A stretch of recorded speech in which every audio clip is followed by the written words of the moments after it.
বাংলাদেশের রাজনীতিতে এখন মূল আলোচনা কবে হবে জাতীয় নির্বাচন। সব রাজনৈতিক দলও প্রয়োজনীয় সংস্কার চেয়ে যৌক্তিক সময়ের মধ্যে নির্বাচন দাবি করেছে। তবে বিভিন্ন সময় অনেক বক্তব্যেই নির্বাচন ইস্যুতে কথা বলেছেন অন্তর্বর্তী সরকারের প্রধান উপদেষ্টা ডক্টর মোহাম্মদ ইউনূস।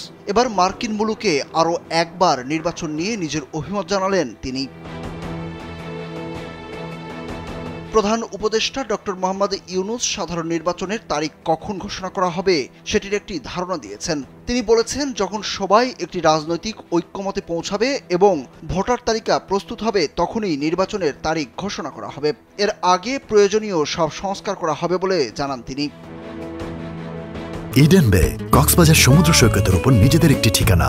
মাত্র ৫ লাখ টাকায় আপনিও হয়ে যেতে পারেন এই হোটেলের মালিক। যুক্তরাষ্ট্রের স্থানীয় সময় মঙ্গলবার আন্তর্জাতিক মুদ্রা তহবিল IMF এর পরিচালক ক্রিস্টিনা জর্জিভার সঙ্গে বৈঠকে এমন তথ্য জানান ডক্টর ইউনূস। তিনি IMF এর প্রেসিডেন্টকে বলেন, অন্তর্বর্তী সরকার ৬টি কমিশন গঠন করেছে।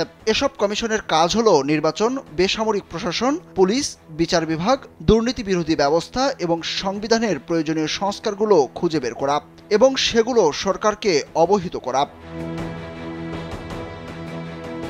এই কমিশনের দেওয়া প্রস্তাব সম্পর্কে রাজনৈতিক দলগুলোর সঙ্গে আলোচনা করা হবে বলে জানিয়েছেন প্রধান উপদেষ্টা।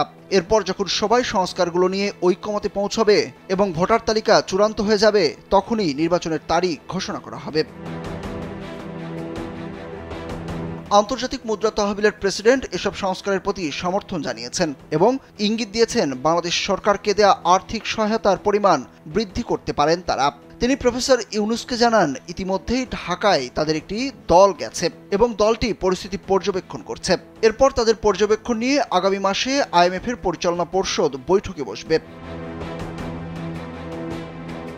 জাতিসংঘের সাধারণ পরিষদের অধিবেশনে অংশ নিতে এখন যুক্তরাষ্ট্রের নিউ ইয়র্কে আছেন প্রধান উপদেষ্টা। তিনি সেখানে মার্কিন প্রেসিডেন্ট জো বাইডেন সহ আন্তর্জাতিক সংস্থার প্রধানদের সঙ্গে বৈঠক করেছেন। সুরজ আহমেদ, কালবেলা।